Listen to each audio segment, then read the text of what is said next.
igama nginguPhumlani Wiseman Mkhize ukhabazela uNgunezi uCwabeka Ihlandla. Ngokusuka-ke ngisuka eMaritzburg la ngazalelwa khona endaweni ekuthiwa ise-Ashdown. Kodwa ngokomsebenzi-ke manje sengise-Chesterville eMkhumbane Secondary School la engisebenza khona as u-teacher we-art.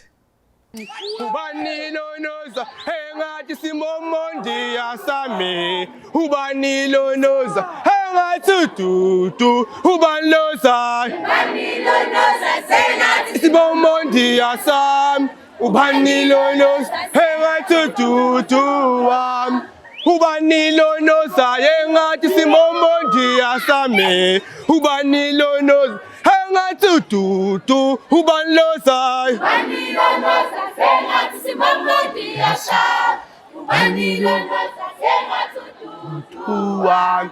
Owabani ududu? Kuyangijabulisa kakhulu ukubona iy'ngane ziparticipate zijabule futhi nazo. Lokho kuyangikhuthaza kwamina and ngiyafisa futhi nokuthi nazo iy'ngane sengathi ngaqhubekela phambili ingapheleli nje la lento esiyenzayo nazo.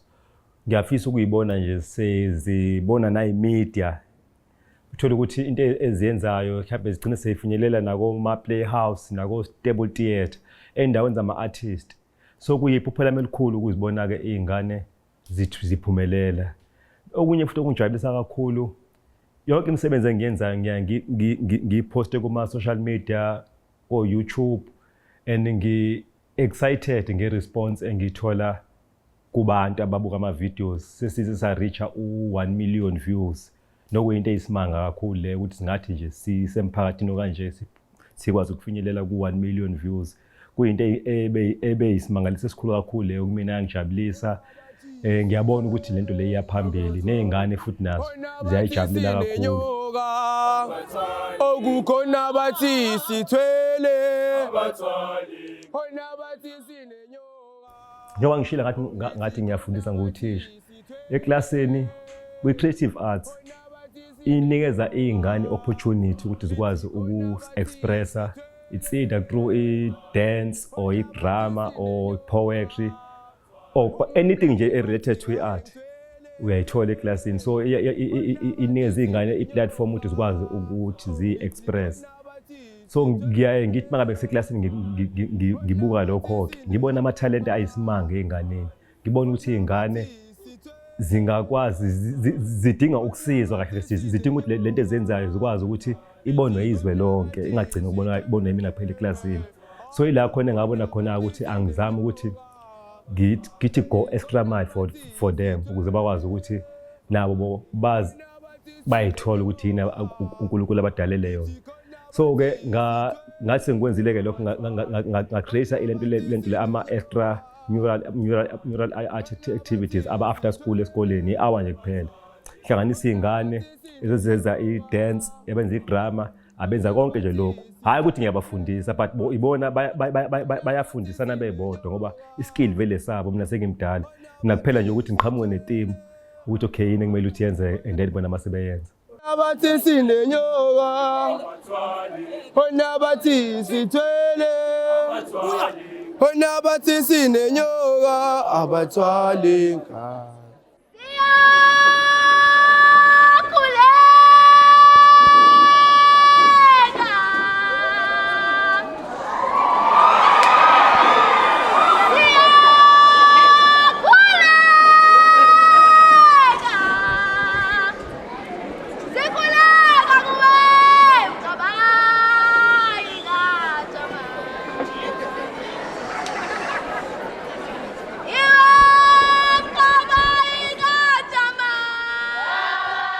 Igama lami nguThobani Gama, co-founder yoMkhumbane Performing Arts.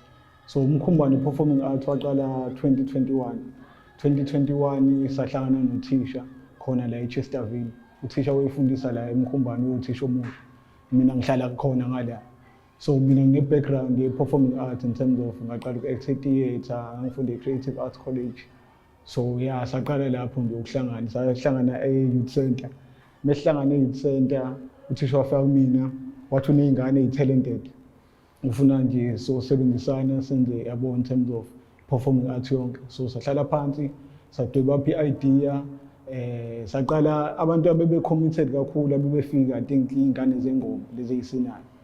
So saqala ngazo ke in terms of ukuthi yabo lento sifundise zona nayo yonke into. And then kwaqhubeka safanda out ukuthi khona nezinye ingane with different talents.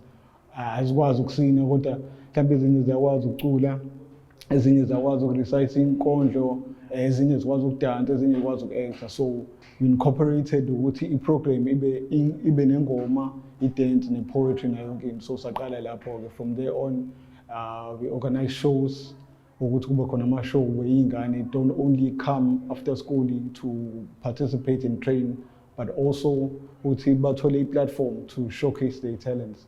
So yeah, saqala lapho ke then kancane umkhumbane performing art wakhula wabe lento eyiyona namhlanje.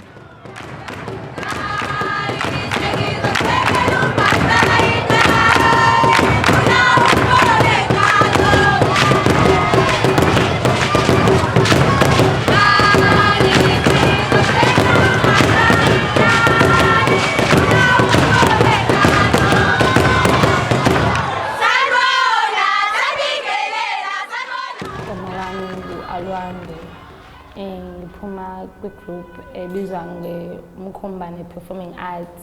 Mina ke ngilida kwingoma and ama-responsibilities ami kuyona ukuthi ngikwazi uku-understanda abantu engisebenzisana nabo.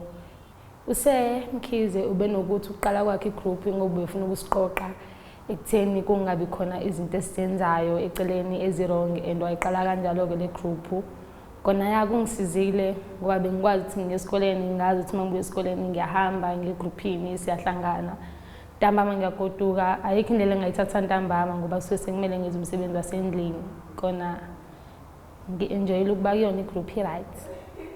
Umkhumbane Performing Arts sike sabhekana nama-challenges even though sikwazi ukuthi sisenze ama-event abe success kodwa akhona nama-challenges esibhekana nawo njenganokuthi uthola ukuthi asikwazi ukuthola izinto efana nani mhlawumbe nokuthi ingane si-provide ngokudla mangabe sibenzela ama-event sizame mhlawumbe ukuthi sifune ama-funding mhlawumbe endaweni efana nabo pavilion basichithe singakwazi ukusizakala kodwa sigive up sinjalo ngoba abazali bayasinikeza support kulento siyenzayo. Sine-relationship e-right nabazali bayasupporta into yethu mangabe si-presenta kubona bayakwazi ukuthi nabo iy'ngane zabo bayikhuthaza ukuthi zize kuma-rehearsal even though ekhona ama-challenges ukuthi mhlawumbe asikwazi ukuthola lokhu esikudingayo ngaleso sikhathi kodwa abazali bayasilekelela kwizinto ey'fana nakho ukudla mangabe siba nama-event.